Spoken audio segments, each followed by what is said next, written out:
Hizbullah memang digempur habis-habisan oleh Israel, tetapi arah kemenang politik justru perlahan berbalik ke kubu mereka. Saat Washington merayakan keberhasilan membawa Iran menuju kesepakatan damai, Israel kembali menyerang Lebanon dan membuat Teheran menutup Selat Hormuz.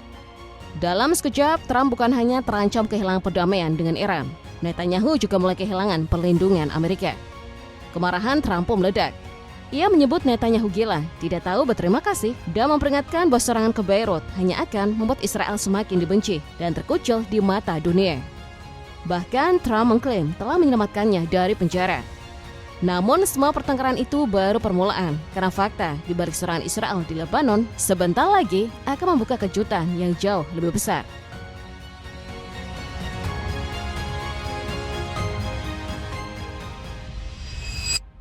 Gencatan senjata ternyata tidak menghentikan gempuran terhadap Lebanon. Ketika operasi Israel berlanjut, Hizbullah membalas dengan pola berbeda. Bukan lagi sekedar melepas roket konvensional, kelompok itu mulai mengandalkan drone FPV dan kamikaze untuk memburu sasaran militer Israel secara lebih presisi. Shahlomi menjadi lokasi pertama yang menarik perhatian. Kawasan Israel Utara dekat perbatasan Lebanon itu menjadi tempat berkumpulnya tentara di area pendaratan helikopter. Dalam rekaman yang diterbitkan Hizbullah, sebuah drone FPV terlihat mengunci kelompok tersebut sebelum meluncur menuju sasaran. Tekanan lalu bergeser ke Barak Ramim. Target kali ini jauh lebih sensitif, baterai pertahanan udara Iron Dome. Hizbullah mengklaim dua drone mereka menyerang sistem yang sama ini menjadi lapisan utama perlindungan udara Israel. Di Misgaf-Am, sasaran kembali berubah. Sebuah drone kamikaze dilaporkan mengejar tentara Israel di fasilitas militer dekat perbatasan. Rangkaian ini menunjukkan bahwa drone tidak digunakan secara acak, tetapi diarahkan ke personel, sistem pertahanan, dan titik operasi tertentu. Namun serangan Hizbullah tidak terbatas pada wilayah yang mereka sebut tanah pendudukan Israel. Pertempuran penting juga berlangsung di sekitar Qal'at al-Saqif atau Benteng Beaufort. Bukit bersejarah ini strategis karena menghadap Lebanon Selatan. Rekaman yang beredar memperlihatkan tank Merkava Israel menjadi target drone kamikaze di sekitar benteng tersebut. Di Majdal Zaun, alat berat Israel yang digunakan untuk membangun posisi dan infrastruktur lapangan juga dilaporkan diserang. Tekanan kemudian menjangkau Beka. Di sana, Hizbullah mengklaim berhasil menembak jatuh drone pengintai Heron, aset penting Israel untuk mengawasi pergerakan lawan dan mengumpulkan intelijen dari udara. Jika klaim itu akurat, Israel tidak hanya kehilangan perangkat mahal, tetapi juga salah satu mata utamanya di langit Lebanon. Dan dari sinilah operasi balasan tersebut mulai berubah semakin berbahaya. Eskalasi mencapai titik berdarah di Kafar Tepnit dan Bukit Ali Al-Taher, dataran strategis yang mengawasi kota Nabatiyeh. Posisi ini bukan sekedar bukit biasa. Selama bertahun-tahun Hizbullah membangunnya menjadi benteng pertahanan berlapis dengan bunker dan jaringan terowongan yang tersembunyi di bawah permukaan.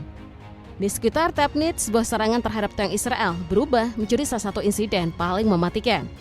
Sumber Israel mengonfirmasi Letnan Kolonel Dor Gedalia Ben Simhon, Komandan Batalion ke-52 IDF, tewas bersama 3 prajurit lainnya.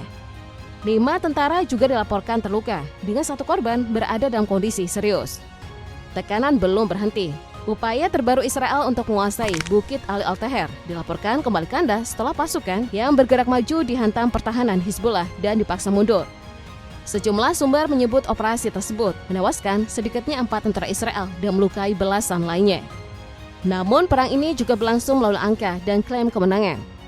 Sekretaris Jenderal Hizbullah, Sheikh Naim Qasim, menyatakan kelompoknya telah menjalankan 3.185 operasi sejak Perang Gaza pecah, atau rata-rata sekitar 30 serangan setiap hari. Menurut Hizbullah, sebanyak 518 kendaraan militer, serta 85 pesawat dan drone Israel telah menjadi sasaran. Dengan jumlah korban di pihak Israel diklaim melampaui 1.300 orang. IDF membawa versi berbeda. Militer Israel menegaskan bahwa mereka terus membongkar infrastruktur Hizbullah, menggempur puluhan sasaran setiap hari dan menewaskan sejumlah anggotanya. Kedua pihak sama-sama berbicara tentang keberhasilan besar, tetapi satu kenyataan sulit dibantah. Korban terus bertambah di kedua kubu, sementara ujung perang belum juga terlihat.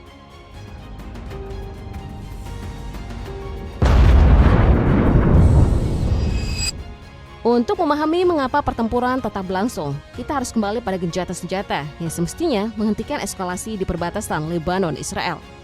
Bagi banyak warga Lebanon, janji ketenangan itu hanya bertahan sebentar. Senjata memang sempat mereda, tetapi aktivitas militer Israel di lapangan tidak benar-benar berakhir.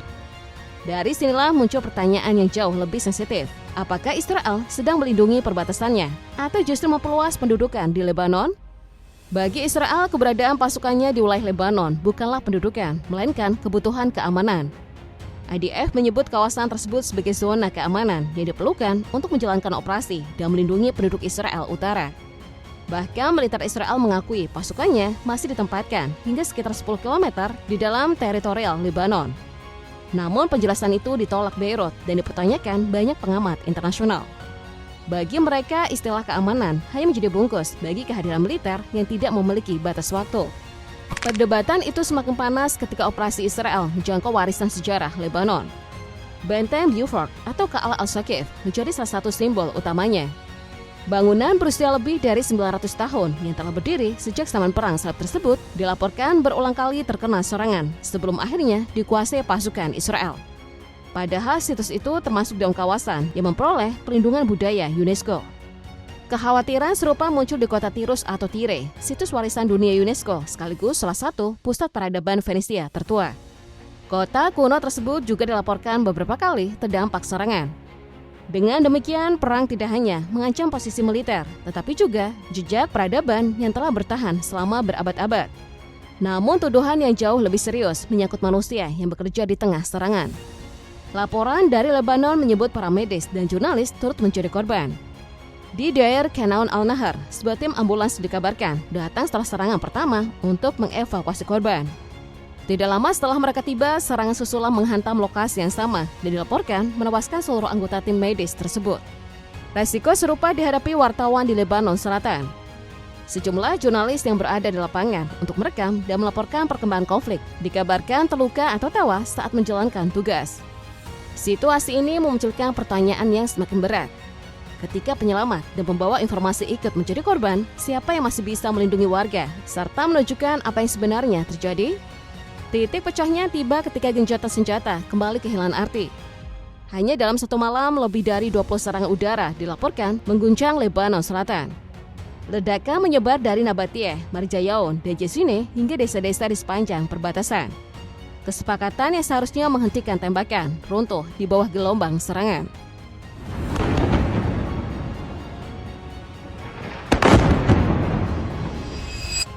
Pertempuran yang tidak kunjung padam menempatkan Israel dalam persoalan lebih rumit.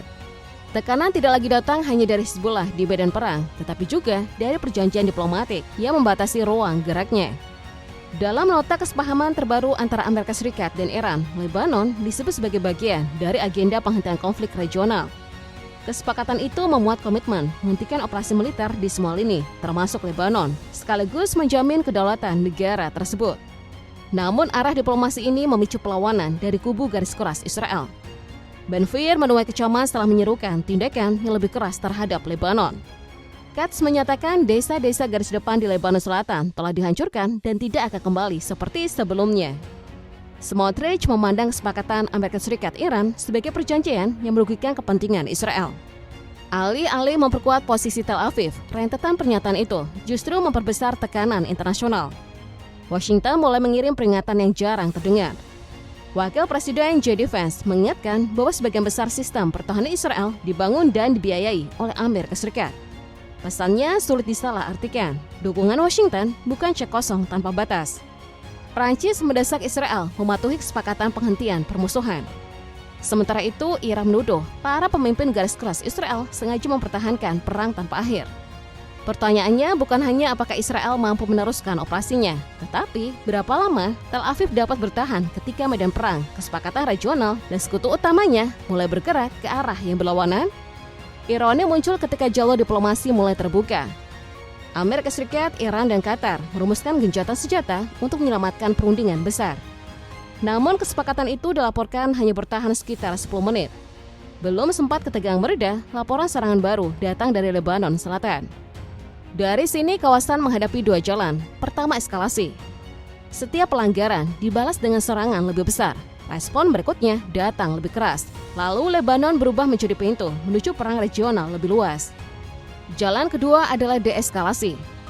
Tetapi ini mungkin jika Washington menekan Israel Tak heran menahan sekutunya, dan kedua kubu menyadari bahwa harga perang telah melampaui keuntungan politik. Pertanyaannya bukan lagi siapa yang mampu menyerang lebih keras.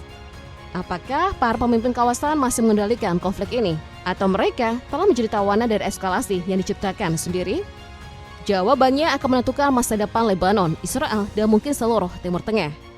Sebab ketika perdamaian hanya bertahan 10 menit, jarak antara meja diplomasi dan medan perang pada dasarnya sudah hampir menghilang dalam waktu dekat.